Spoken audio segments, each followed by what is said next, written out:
Assalamualaikum warahmatullahi wabarakatuh.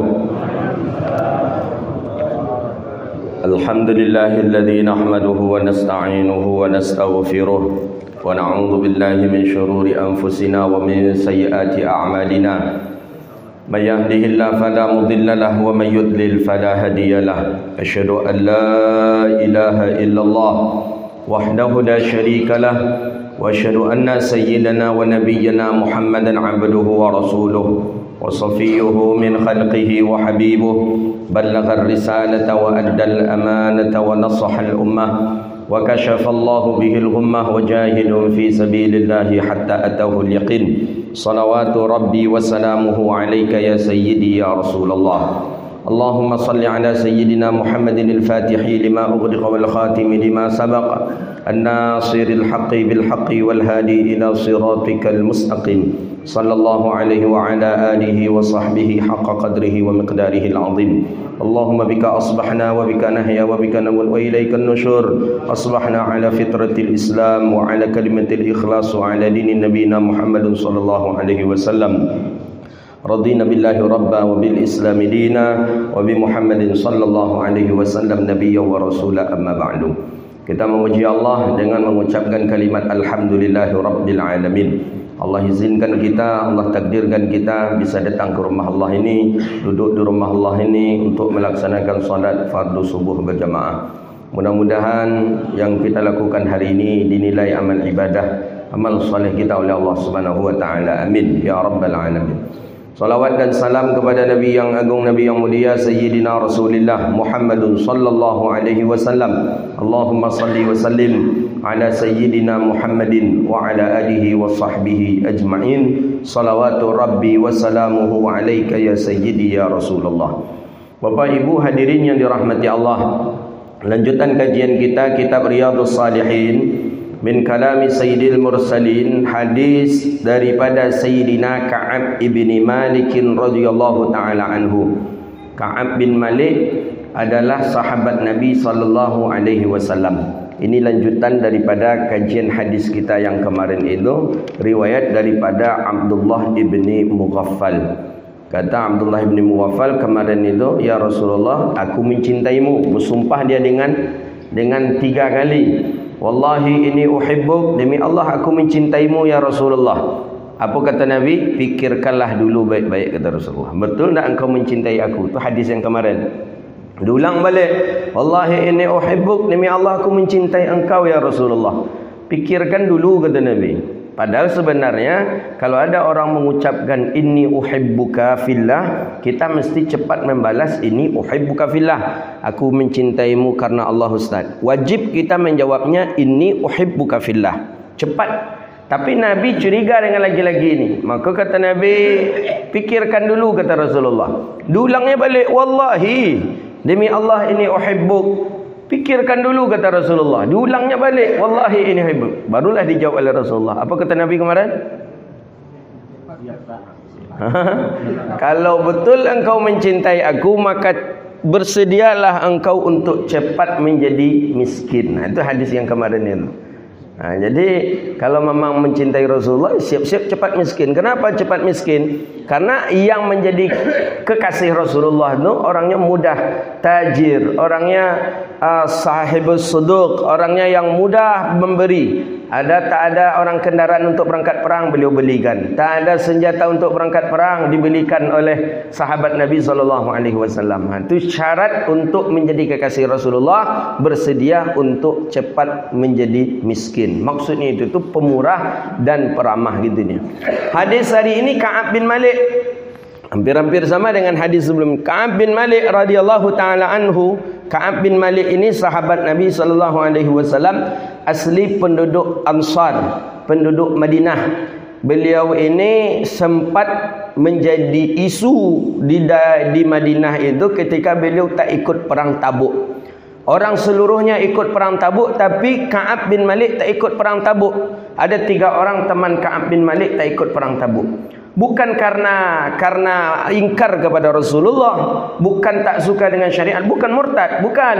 tapi ketika itu dia lalai. Lalainya belum mempersiapkan senjata, belum mempersiapkan kendaraan, belum memiliki umrah, belum memiliki uang untuk ditinggalkan keluarga. Akhirnya dia tak bisa berangkat untuk pergi ke perang Tabuk. Akhirnya setelah balik dari perang Tabuk, Nabi SAW di Madinah ditemui oleh Ka'ab bin Malik. Jujur Ka'ab bin Malik, bukan mengada-ngada. Dia datang ke Rasulullah, dia jujur. Aku datang ke sini ya Rasulullah, menyampaikan aku tak ikut perang sebenarnya seluruhnya karena kelalaian aku ya Rasulullah. Bukan karena aku capek, bukan karena aku tua, bukan karena aku tidak dicari alasan-alasan yang lain, karena jujur saja. Memang aku lalai ya Rasulullah. Kata Nabi, dah. Kata Rasulullah SAW kepada para sahabat, tak boleh berbicara dengan Ka'ab bin Malik. Berapa lamanya? 40 hari lamanya. Lama itu. Orang tak boleh bicara. Nabi melarang. Kalau Nabi melarang, kalau kita lakukan juga berarti maksiat kita kepada Rasulullah SAW. 40 hari lamanya. Lama yang 40 hari itu tidak Nabi yang menentukan. Kata Rasulullah, tak ada yang boleh berbicara dengan Ka'ab bin Malik. Itu saja kata Rasulullah. Tiap hari malulah, merasa disudutkanlah seperti itu. Itu hukuman bagi orang yang tak mau berangkat perang. Dan dia tidak murtad. Tidak ada uzur untuk melarang dia berangkat perang, itu tak ada. Kata Nabi, jangan kata Rasulullah SAW berbicara dengan Ka'ab bin Malik. Setiap saat Ka'ab bin Malik solat, tetap seperti biasa Ka'ab bin Malik datang ke masjid Nabi, tapi orang tak ada mau berbicara.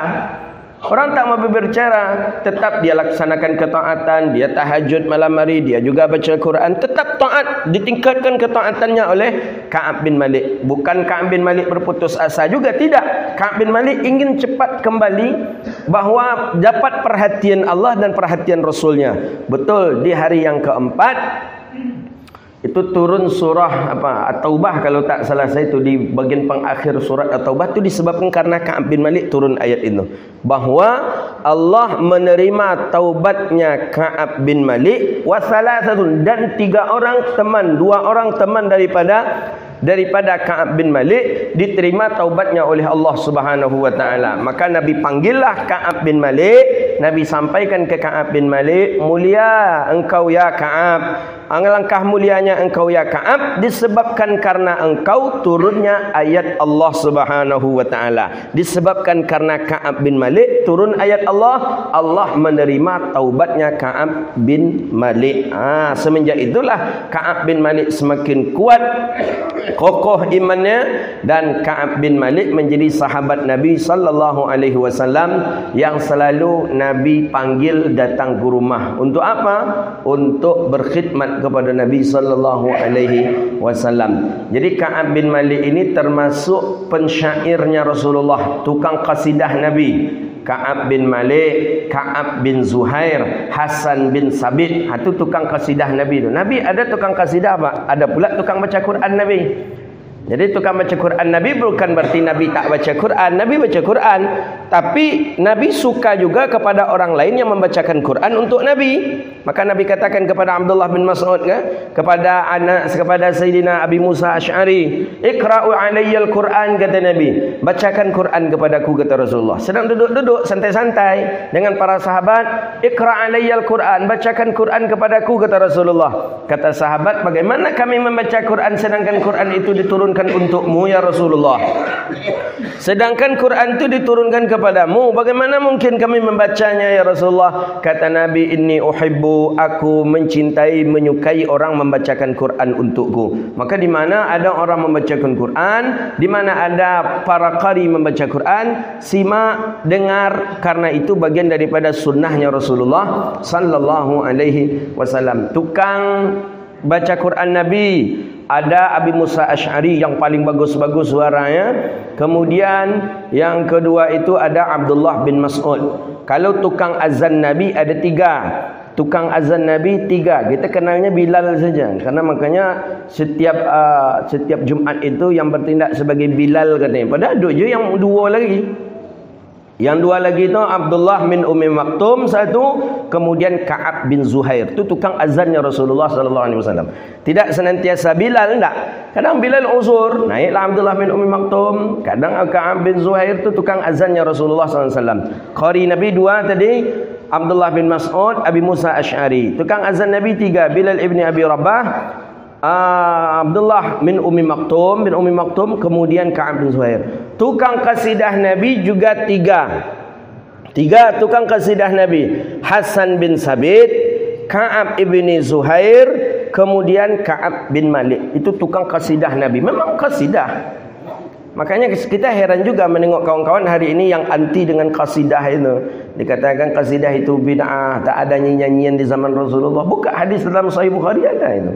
Jelas hadisnya itu. Itu yang membaca syair itu itulah tiga orang daripada sahabat Nabi sallallahu alaihi wasallam.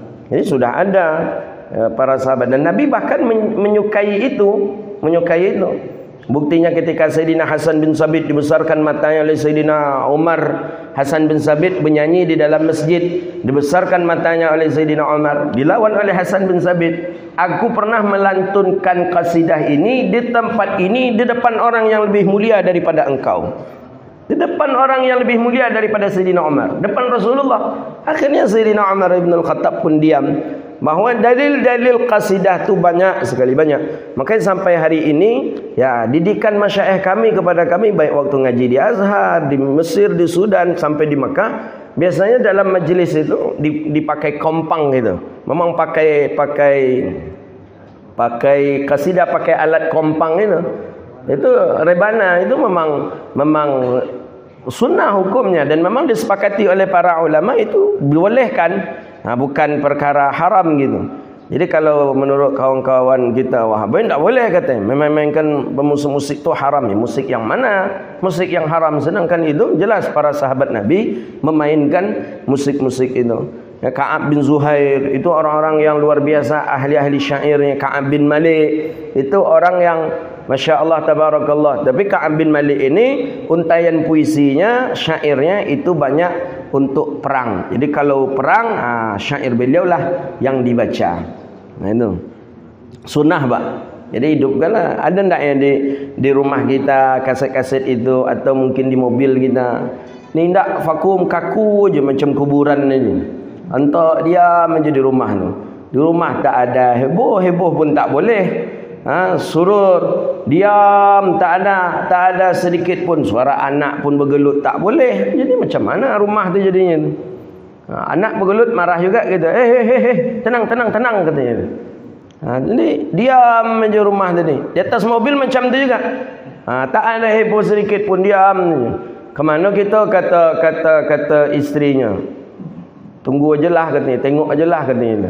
Anak tak boleh bicara apa-apa di belakang. Diam.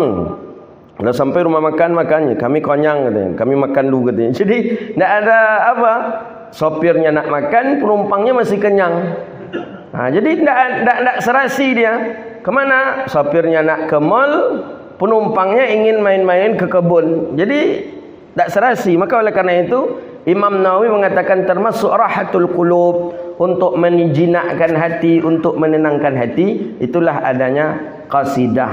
Gitu dia. Ya lagu lagi, ya lagu-lagu qasidah, solawat gitu. Bukan lagu-lagu yang lain juga, enggak. Para sahabat Nabi sampai masyayikh kita menganjurkan itu. Ya Hanana, ya Hanana, ya Hanana, ya Hanana. Kita dulu ada Hadat Alwi, ada Sulis dulu waktu masih kecil-kecil dululah. Masih ada itu. Jadi hidup, suasana itu hidup dia. Sekarang dah banyak, dah ada Habib Syekh, apalagi yang dari Mesir itu, yang sekarang ada di Indonesia, Mustafa Atif. Itu boleh tengok itu di video itu. Mustafa Atif itu luar biasa, Masya Allah. Dia kalau ada artinya enak Bapak Ibu mengartikan, membaca artinya itu. Apa kasidah yang dibaca itu? Kasidah itu ada yang memuji Rasulullah, ada yang memuji Allah, dan bahkan ada kecintaan ingin sampai ke Madinah. Seperti kasidah yang kami baca malam tadi, itu kecintaan dan kerinduannya para salihin untuk bisa sampai ke Madinah. Ya Rawdatul Hadil Syafi' wa sahibaihi wal baqi'. Ya Rawdatul Hadi Syafi' ya sahibaihi wal baqi'. Uktub lana nahnul jami' li ziyaratan li habibina. Dah lama tak sampai ke Madinah, dah lama tak pergi ke Madinah. Hati para sahabat rindu ingin ziarah ke makam Rasul. Nabi tak ada lagi, Nabi sudah meninggal dunia. Para salihin rindu sekali ingin ke Madinah, tapi jarak jauh. Jadi bagaimana cara? Sambil memenung-menung bacalah kasidah itu. Dibacalah kasidah itu untuk menumbuhkan rasa mahabbah, terus memupuk rasa mahabbah. Ya Rawdatil Hadil Syafi', ya Rawdah, ya yang dikuburkan di Rawdah Sayyidina Rasulullah sallallahu alaihi wasallam. Syafi' yang bisa memberi syafaat Rasulullah sallallahu alaihi wasallam. Ya sahibaihi wal baqi', ya sahibaihi wal baqi', ya sahib ya Rasulullah wal baqi', ay orang-orang yang ada di Baqi'. Uktub lana nahnul jami' li ziyaratan li habibina. Tuliskanlah kami ini termasuk orang-orang yang selalu ziarah ke makam kekasih kami sallallahu alaihi wasallam. Jadi kerinduan para sahabat itu dibuatkan dengan syair, dengan lagu, dengan kasidah begitu dia. Ya macam kita pula lah, cuman awak rindu awak lain kan, bukan ke Rasulullah tapi kepada seseorang, maka dibiarkan pula lah lagunya. Rindu kepada seseorang tadi. Mulia sahabat Nabi sallallahu alaihi wasallam. Qala, beliau ni termasuk yang lebih dahulu masuk Islam, penduduk asli Madinah. Sampai beliau ketika turun ayat tentang beliau taubat itu, diterima taubatnya, kemudian barulah para sahabat salut kepada beliau. Jadi awalnya tak ingin sahabat berbicara, tapi karena turun ayat disebabkan beliau, berarti ini bukan sembarangan orang. Diperhatikan berarti orang ini oleh Allah. Turun ayat mengenai diterimanya taubatnya, barulah para sahabat berdekatan dan dekat dengan Sayyidina Ka'ab bin Malik radhiyallahu taala anhu.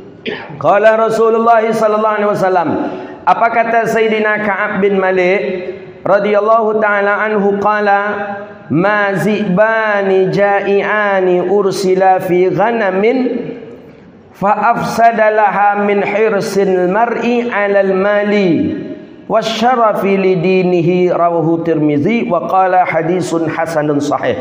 Ini hadis ini dua hukumnya. Imam Tirmizi mengatakan hadisun hasanun sahihun. Hadis ini hasan lagi sahih. Cuman Imam Tirmizi awal pertama kali menghukum satu buah hadis itu dengan dua hukum. Hasan iya, sahih iya. Kenapa? Ini menunjukkan hadis ini kuat. Dari satu sisi hadis ini hukumnya hasan. Dari satu sisi hadis ini sahih. Tidak mau Imam Tirmizi menghukum satu saja. Bisa saja Imam Tirmizi mengatakan hadis ini hukumnya hasan, tapi Imam Tirmizi mengkaji lebih dalam lagi. Ternyata hadis ini ada juga kekuatan di dalamnya. Beliau tambahlah dengan sahih. Hasanun sahihun. Hadis ini hasan lagi sahih. Ini dia hadis.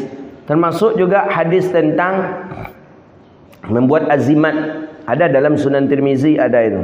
Jadi dahulunya ada seorang anak zaman Nabi sallallahu alaihi wasallam, sahabat yang selalu menangis setiap malam, menangis. Tak tahu apa penyebabnya. Menangisnya itu pun lama menangis itu, bukan sebentar. Akhirnya ditulislah beberapa ayat dengan kertas. Tengok hadisnya sama hukumnya itu, hasan sahih. Tulis beberapa ayat di kertas itu, ada ayatnya dalam surah apa itu, di salah satu ayat yang ditulis itu tentang ayat tentang sihir itu. Jadi dibuat ayat itu, nah dikalungkan oleh orang tuanya ke lengan. Semenjak itu anak tak ada lagi menangis. Kalau awak syirik, mungkin kata kita orang kini lah capek je syirik, kafir, bid'ah pun. Cek hadisnya dalam Sunan Tirmizi. Jadi azimat itu sudah ada sebenarnya dari dulu. Dari dulu sudah ada azimat. Diikatkanlah oleh ibu di bagian sini. Status hadis itu kuat ini. Kalau kita nak mengkaji hadis Nabi, status hadis itu kuat ini. Tidak azimat itu Ustaz. Ya, gimana kalau memang azimat, kenapa dia dalam hadis dinukilkan dan hadisnya kuat lagi? sahih lagi, hasan lagi. Dikalungkan seperti ini. Cuman kita orang tua kita dulu masih ada yang mengamalkan itu. Cuman ya ini kan salah satu wasilah. Wasilah karena anak menangis mengganggu kepada orang tua, dibuatkanlah oleh orang tua ini. Anak diam, dah selesai. Kalau menangis lagi dipasangkan lagi. Begitu. Ya berbeda kalau anak sudah besar, anak sudah dewasa macam kita, kau pakai azimat, berbeda ke ayat. Dibawa ke toilet, dibawa istinja, jelas haram hukumnya. Tapi intinya dalil pakai azimat tu ada hadisnya di dalam Sunan Tirmizi. Tapi tidak ada campurannya. Di kita kebanyakan gini kok, kalau dukun-dukun kampung ada campurannya. Bonang 7 warna. Boleh? Harus diisi dengan apa lagi? Dijahit kemudian diisi. Memang kalau itu tidak banyak unsur apanya itu, unsur menyalahi syariat. Tapi kalau ayat tadi nampaknya tidak, karena ada hadisnya. Dalam Sunan Tirmizi disebutkan hadisnya. Jadi kita anti dengan itu silakan saja, tapi jangan terlampau hulu berlebihan sampai kita mengklaim orang pula melakukan perkara yang haram karena disebabkan karena berbedanya kita dengan mereka. Nak boleh. Bahkan ada dalam riwayat itu buat bangunan, ditanamlah sesuatu di bangunan itu tapi ayat masukkan ke dalam pondasi itu. Itu bagian daripada itu juga itu. Ada dalam riwayat siapa itu, saya pun lupa. Itu ketika bangunan roboh, bangunan itu tak roboh. Maka Syekh Yasin itu, kata guru kami, Syekh Yasin Al-Fadani itu musnid dunia. Orang Padang besar di Makkah sampai meninggal di Makkah, bergelarkan musnidud dunia, musnid dunia, pemegang sanad dunia. Tidak afdal seorang ahli hadis di dunia ini kalau tidak mengambil hadis jalur beliau. Di dunia sudah meninggal rahimahullahu ta'ala. Kita termasuk jalur ijazah-ijazah yang saya ijazahkan itu ada jalur beliau itu. Di mana orang Mesir mengaji ke Syekh Yasin. Dari Yaman ambil barakat kepada Syekh Yasin. Mana saya ambil ke Syekh Yasin. Terkenal musnid dunia, pemegang sanad dunia. Bayangkanlah. Beliau, kata masyayikh kami, itu di rumah beliau, di pintu beliau, di rumah, di dekat kamar, itu ditulis beliau apa? Seperti rajah di kita, rajah ya. Ada yang shad, dipanjangkan shadnya itu, ada ba, nun, ya macam rajah. Dulu orang tua dulu biasanya ada itu di atas pintu apa. Syekh Yasin rumahnya penuh dengan itu. Apakah tak faham Syekh Yasin itu syirik kira-kira ini? Muhaddis, pakar hadis di dunia, pemegang sanad hadis dunia. Itulah. Beliau salah satu pengamal itu. Ya, ada dalam kitab Al-Awfaq Imam Ghazali ada menjelaskan tentang itu tentu. Supaya orang masuk rumah agar Allah lunakkan hatinya, ini rajahnya. Agar kedai kita usahanya lancar, ini rajahnya, letak di atas pintu kedai. Imam Syekh Yasin tu ada memiliki ilmu itu dulu. Rahimahullahu taala. Gitu. Nak syirik tu saya. Ngapa boleh syirik awak nak minta ke situ kan? Awak minta ke Allah taala kan? Kita minta ke Allah taala. Itu sebagian daripada wasilah. Wasilah kan boleh. Wasilah tu kan kita dianjurkan untuk berwasilah. Wasilah tu perantara. Perantara boleh. Buktinya dalam hadis Nabi sallallahu alaihi wasallam ada masalah bab wasilah itu. Sama dengan anak-anak yang dipasangkan apa tadi? Ya tapi memang ayat bukan yang lain gitu. Kalau dah campur lain tidak. Kata lanjut qala Rasulullah sallallahu alaihi wasallam. Nabi sallallahu alaihi wasallam bersabda, "Ma dhi'bani ja'iani ursila fi ghanamin fa'afsada laha min hirsil mar'i 'alal mali wa syarafi li dinihi." Hadis Imam Tirmizi, hadis hasan sahih. Madhiban, dua serigala. Ziban ini zib itu serigala. Membuat nama anak tak boleh, membuat zib atau ziban tak boleh. Zi tak boleh juga. Zibi tak boleh. Artinya serigala itu. Dibuat pula zibi seputra, serigala seputra, gigit aja taruh. Mazibani ja'iani ursila fi ghanamin fa afsadalaha min hirsin. Dua serigala yang lapar keduanya, arsala fi ghanamin, dua serigala yang lapar yang masuk ke dalam kandang kambing. Itu belum separah, belum sefasad daripada seorang laki-laki terhadap harta dan kehormatannya untuk agamanya. Kita ulang balik hadis. Dua ekor singa yang lapar kedua-duanya masuk ke dalam kandang kambing. Itu tidak lebih parah dibandingkan dengan ini yang lebih parah ya. Seseorang yang rakus dia ala malin di atas harta ya, wasyarafi dan kedudukan lidinihi untuk agamanya. Nabi mengatakan ada dua ekor serigala. Dua ekor ni lapar, masukkan ke dalam kandang kambing. Di dalam kandang kambing ni banyak kambing dimasukkan. Itu kata Rasulullah sallallahu alaihi wasallam belum terlampau parah kalau dibandingkan dengan ada seseorang yang dia mencari harta, pangkat, kedudukan, dan itu seluruhnya dia pakai atas nama agamanya. Ini yang lebih parah kata Rasulullah. Maksudnya yang ini masuk ke dalam kandang kambing, tidak seluruh kambing yang dia hajar. Ketika dia kenyang dia berhenti. Mungkin 1, 2, 3 ekor kambing saja yang dia makan oleh dua serigala yang lapar. Tapi ternyata ada yang lebih parah dari serigala yang lapar itu. Siapa dia? Seorang mukmin, muslim, selalu mencari mutama, rakus dengan harta dan kedudukannya. Jadi kita ni beda. Kalau orang kalau ingin dapat harta, itu jarang dia merasa kenyang. Nak ingin tarui, nak ingin tarui, nak ingin tarui. Pangkat macam tu juga. Kalau bisa inyo taruyajo ndak jadi bupati. Kalau bisa inyo taruyajo ndaknya jadi gubernur. Kalau bisa inyo taruyajo ndak jadi presiden. Ini hadis Nabi menjelaskan seperti ini. Al-mar'i syarf mali wa syarf. Jadi lebih parah yang ini rupanya daripada serigala ni. Kalau serigala makan 1, 2, 3 ekor kambing dia berhenti. Tapi ini enggak.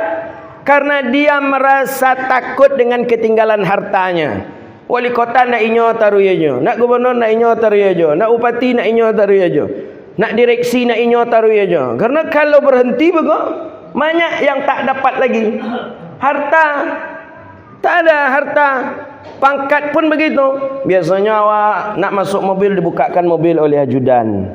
Biasanya keluar nak dari mobil dibukakan pula pintu mobil oleh ajudan. Kemudian nak ingin makanan datang datang ajudan bawa makanan, bawa sarapan. Nak ingin tanda tangan saja dia tiba ajudan bagi pena. Jarang nyembok pena, tiba ajudan bawa pena. Tiba ndak ada kedudukan lagi, lah nonjok bego, stres. Bugla awak buka pintu surang, awak nyetir surang, awak nak turun surang, nak mencari minum pun awak terpaksa ke dapur surang. Kalau tak siap seperti itu, itulah orang yang disebut oleh Rasulullah madhiban, lebih parah rakusnya daripada serigala yang lapar. Ini sifat tabiatnya manusia ini, Pak. Jadi kalau diukur-ukur, betul kata Imam Ghazali, manusia ko di dalam tubuhnya ada sifat hayawan.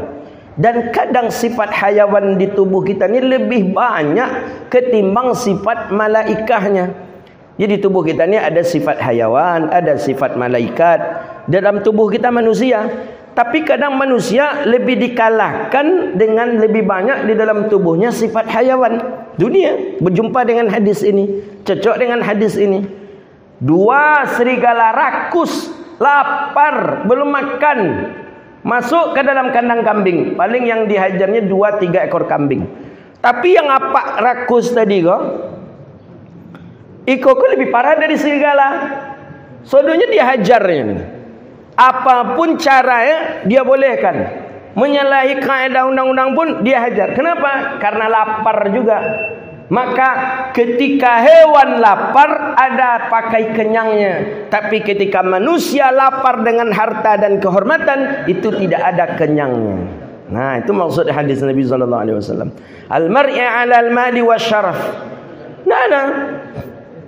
Tidak ada pakai kenyangnya manusia dengan harta nih. Punya kebun sawit 20 hektar, nak 40 hektar. Punya kebun sawit 40 hektar, nak 50 hektar, nak 60 hektar, nak punya mobil satu, nak dua, mobil dua, nak tiga, mobil tiga. Ini disebutkan rakus tadi, min malin wa syarafin, kemuliaan. Biasanya awak banyak dapat jabatan, iko jabatan iko, jabatan iko, jabatan iko, jabatan iko. Siap tu nak ada cik je jabatan lagi nak. Mana orang aja lagi. Syaraf ini. Tapi ketika orang mendapatkan jabatan itu, kita pun tak menginginkannya. Tak rela kita, tak redha kita. Maka disebutlah min hirsil mar. Jadi manusia yang rakus dengan harta dan kehormatan itu lebih parah dibandingkan dengan 2 ekor serigala yang lapar kedua-duanya yang masuk ke dalam kandang kambing atau domba. Ini dia. Jadi kita ni pegang-peganglah tepi kain gitu. Awak go lebih parah daripada serigala atau hampir-hampir mirip je serigala. Mirip serigala, ketika dapat ambil saja untuk kanyang kemudian keluar. Lebih parah dari serigala tadi tu. Sisi kandang tu dihajar ni. Kita yang mana kita sifat kita ini? Lebih parah dari serigala, itulah nampaknya itu. Kita jadi manusia ini memang kasubaiyah katanya. Manusia tu kasubaiyah. Subaiyah tu seperti binatang buas. Itu sifat manusia. Ada manusia tu sifat hayawan kasubaiyah. Hewannya itu pun yang ada pada manusia itu kata Imam Ghazali itu ada dia 3. Ada kasubaiyah seperti binatang buas, ada kal haulika katarbiyah seperti hewan yang bisa dididik, ada juga, dan ada seperti hewan yang dikandangkan. Ayam dikandangkan, di kandang sehari, 2 hari, 3 hari, dilepas sekali-sekali aja, nanti masuk lagi ke kandang. Kita yang bagian yang mananya kita. Imam Ghazali sudah membahas itu dalam kitab Bidayatul Hidayah itu. Begitu juga dengan sifat syaitan, dengan sifat al-malaikah. Ada malaikat di kita, ada santun, rahmah. Ada orang lebih banyak santunnya, lebih banyak rahmahnya, berarti lebih banyak malaikat di dalam tubuhnya. Ibunya menengok orang tiba hatinya. Nengok orang fakir, capek apa perasaannya. Itu banyak malaikat dalam tubuhnya itu. Tapi kalau yang hewan tadi mendapat sifat tabiat hewan. Kadang ada orang punya iri itu kadang begitu. Irinya ya hewan. Kawannya makan di sampingnya, nak makan lah. Beko bisa nyusir kawannya tadi, bisanya makan di situ tentu. Itu tabiat hewan. Manusia juga punya tabiat seperti tabiatnya hayawan. Jadi hadis ini menggambarkan kepada kita, janganlah sampai kita parah pula daripada 2 serigala yang rakus ini. Ya, setidaknya kita janganlah termasuk bagian daripada hirsul mar yang disebutkan oleh Nabi sallallahu alaihi wasallam, harta dengan secukupnya, dengan kebutuhannya, kemuliaan macam itu juga jangan sampai kita masukkan ke dalam hati kita. Maka itulah doa yang dibaca tawaf oleh salah seorang salafun saleh, Allahumma ja'alid dunya fi aidina wa la taj'alid dunya fi qalbina. Ya Allah, jangan masukkanlah dunia ini ke dalam hati kami, cukup dunia ini di dalam tangan kami. Cukup di tangan kami saja dunia ini, sehingga kami tidak sampai mencintai dunia ini berlebihan. Itu maksud dari hadis Nabi sallallahu alaihi wasallam. Hadza wabillahi taufik. Insyaallah hari Rabu tanggal 23 kita kedatangan guru kita yang mulia Syekhuna Dr. Usama Said Al-Azhari. Kalau di Makkah ada Syekh Yasin, di Mesir ada yang mengumpulkan sanad-sanad, meriwayatkan sanad-sanad riwayat hadis itu. Itulah Syekh Usama. Beliau masih muda, 40-an lah rasa saya umur beliau, baru 40-an. Saya mengaji kepada beliau waktu itu, beliau sedang dalam proses studi S3. Tapi beliau diakui keilmuannya oleh ulama-ulama Al-Azhar. Beliau alim, muda lagi. Maka disebut dengan ulama, disebut Mesir itu diistilahkan dengan Imam Subuki di zamannya, alim. Apa saja masalah dalam hukum Islam itu beliau bisa menyelesaikan. Beliau diangkat sebagai penasihat Syekhul Azhar dan Grand Syekh, dan beliau juga penasihat Presiden Mesir. Beliau Syekh Usama. Jadi beliau hari ini keliling di Indonesia selama 10 hari. Kita dapatlah Riau, sehari, balik langsung nanti balik ke Jakarta, langsung balik besoknya ke Mesir di hari Rabu tanggal 23 di Nurul Azhar di Palas, pesantren Nurul Azhar, Yayasan Tabung Wakaf Umat YTWU. Jadi di sana dibuat, hadir para masyaikh, ustaz-ustaz, ya Ustaz Abdul Samad juga hadir di sana. Syekh Usamah ini, beliau ini murid kesayangannya Syekh Ali Jum'ah. Ya, saya Al-Fakir alhamdulillah mungkin dapat barakah dari beliau jugalah dulu, maka dapat percikan-percikan itu. Ketika beliau nak masuk masjid, Masjid Azhar itu besar. Jadi kita ngajinya di ruang atra, umpama ruangan atra itu masuk itu. Beliau keturun mobil pegang sendal. Yang pegang sendal itu saya Al-Fakir. Pegang sepatu beliau itu saya khidmat. Kadang tongkat, kadang tas beliau, kadang beliau bawa keluar kota untuk pergi acara-acara ihtifal peringatan-peringatan. Kemudian ketika saya nak minta izin ke Sudan ketika itu melanjutkan studi, beliau bawa ta'al maktabah. Mesir itu enak, Pak. Kitab banyak di Mesir itu. Banyak dan murah lagi. Makanya kawan-kawan yang kuliah di Sudan, di Maroko, hatta kawan-kawan yang kuliah di Madinah pun kalau mencari kitab ya ke Mesir. Beli kitab di Mesir, kemudian dikirim pakai kargo.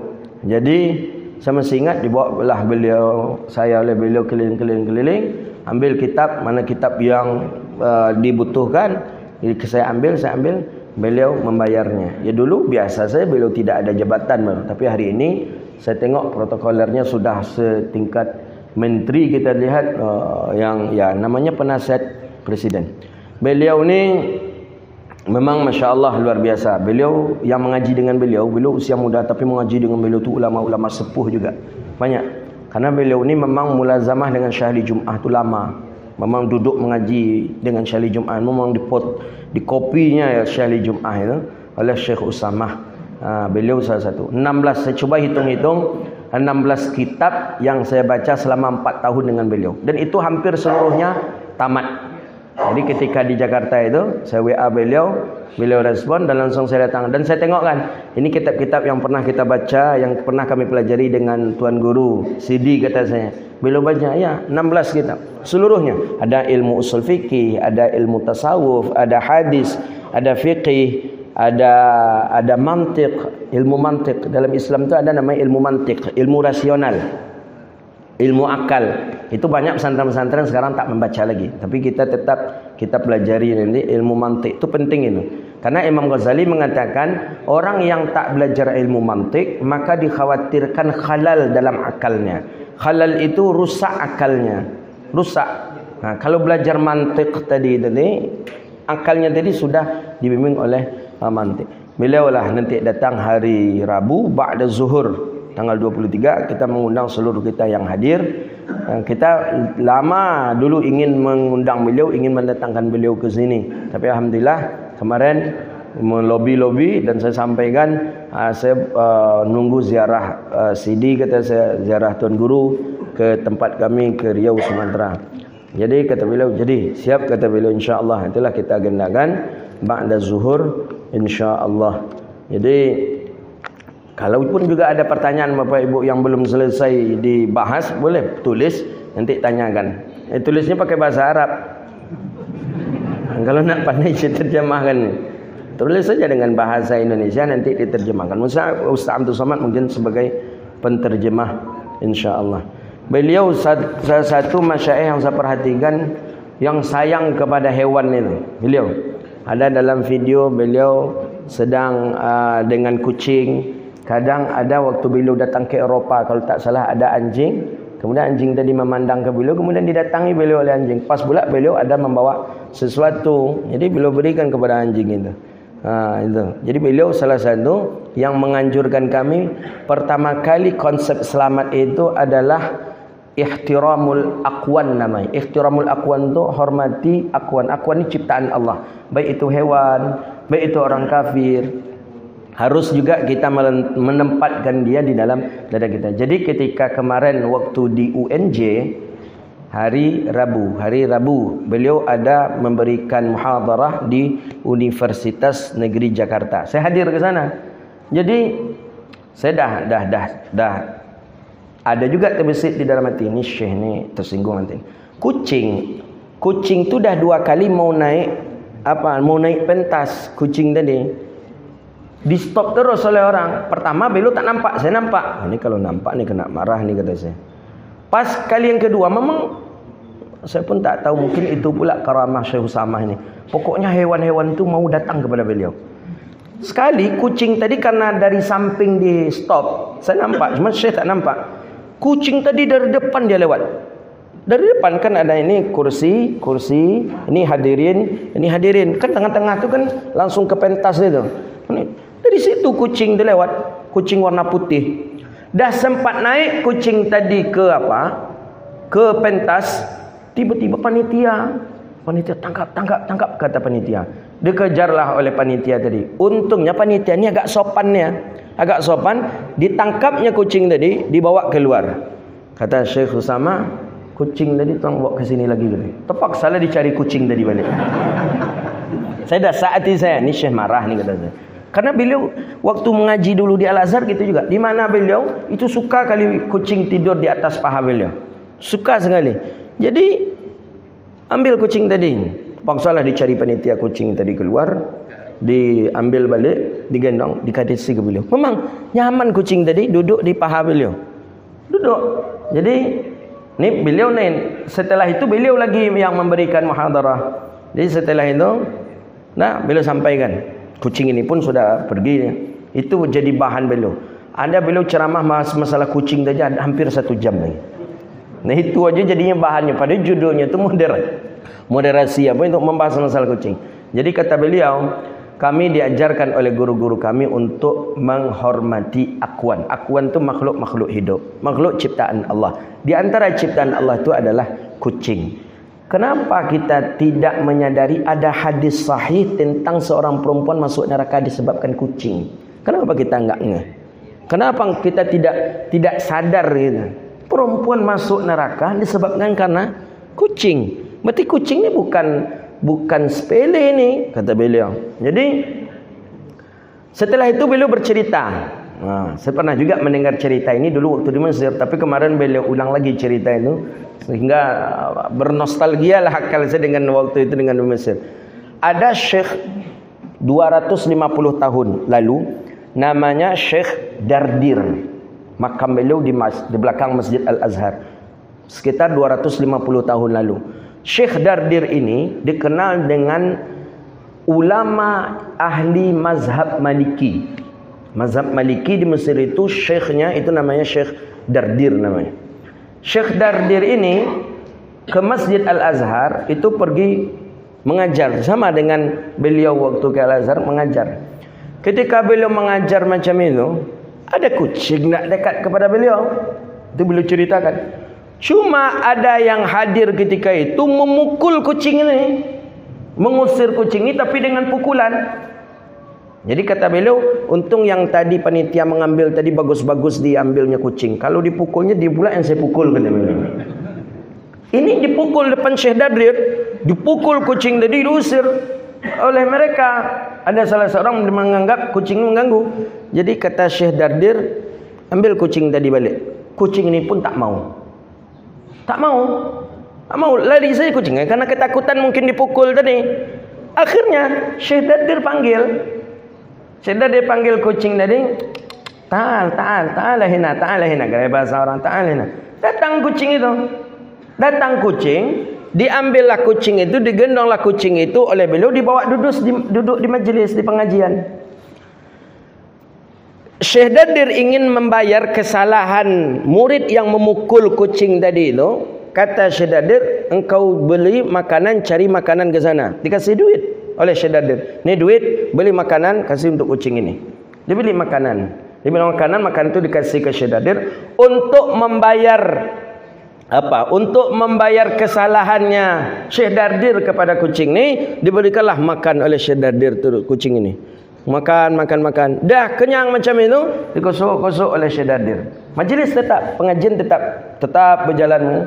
Dah setelah selesai itu, Syekh Dardir pulang, orang pun pulang. Besoknya, kucing tadi sudah menunggu di pengajian itu. Ditunggu Syekh Dardir pengajian ini. Menunggunya tentu untuk dapat makan, karena dapat makan dari Syekh Dardir gitu. Tunggu. Jadi ditunggu tetap. Sedaden makanan yang kemarin itu masih ada, beliau ambil, beliau berikan. Beliau berikan. Indak lama setelah itu datang 1 kucing, datang 2 kucing, datang 3 kucing. Akhirnya kata Syekh Usamah, setiap Syekh Dardir datang, itu di pintu sudah menunggu 200 lebih kucing. Murid di dalam menunggu, kucing di luar menunggu. Itu disebabkan karena mahabbatil akwan. Saya termasuk Syekh Usamah ini, saya perhatikan orang yang mahabbahnya kepada hewan itu Masya Allah luar biasa. Kepada binatang macam itu, apalagi kepada manusia. Ada orang kepada binatang aja yang eloknya, kepada manusia galak. Ini enggak akwan. Itulah dimaksud dengan akwan. Sayangi ciptaan-ciptaan Allah yang ada. Itu beliau hadir, alhamdulillah. Kita sempat bermulazamah, alhamdulillah Allah takdirkan berzamah ke beliau. Beliau itu punya nama kitabnya As-Sanadul Masriyin namanya. Itu di dalam itu terdapat ratusan nama-nama ulama yang beliau pernah mengambil ijazah hadis kepada ulama itu. Termasuklah satu ulama dari Kalimantan. Di dalam kitab itu, dalam kitab As-Sanad Misrin. Kitab itu tebal daripada ini lagi, namanya As-Sanadul Misrin. As-Sanadul Misrin itu sanad-sanadnya jalur Mesir. Itu orang Asia, saya baru pertama kali yang beliau beri kitab itu. Setelah dicetak, kemudian beliau ambil. Saya termasuk orang yang pertama orang Asia beliau berikan ke Indonesia. Jadi beliau ini ada ke Kalimantan itu berjumpa dengan salah seorang ulama sudah meninggal dunia ke Kalimantan Selatan, tak salah, namanya Syekh Husni Tamrin namanya. Syekh Husni Tamrin ini beliau dulu lama di Makkah. Lama di Makkah menjadi khadimnya Syekh Yasin. Jadi Syekh Yasin menjadi khadim. Khadim itu ya seperti itulah, bawakan sendal Syekh Yasin, sepatu Syekh Yasin, kadang nyiapkan sejantuk Syekh Yasin, kadang cuci pakaian Syekh Yasin, namanya Syekh Husni Tamrin. Syekh Husni Tamrin ini banyak memiliki riwayat-riwayat hadis dari Syekh Yasin. Jadi Syekh Usamah ini dulu beliau ya tahun-tahun 2010-an kalau tak salah itu. Beliau dari Mesir pergi ke Kalimantan cuman mengambil riwayat hadis dari Syekh Husni Tamrin. Begitu nih. Makanya beliau ni sudah keliling dunia mencari ulama-ulama ahlul hadis. Syekh Husni Tamrin. Saya punya niat hati meriwayatkan hadis ke Syekh Husni ini. Balik saya dari Mesir, rupanya beliau pun sudah wafat dan meninggal dunia. Jadi kalau riwayat-riwayat hadis ini itulah memang harus kita segerakan cepat untuk pergi meriwayatkannya. Kalau kita masih rencana kadang ada saja halangan yang Allah berikan kepada kita. Baik, itulah dia hari Rabu insyaallah ba'da zuhur. Yang punya waktu lapang silakan datang. Insyaallah. Jauh ustaznya, jauhlah Syekh Usamah tadi ke Kalimantan lagi dari Mesir.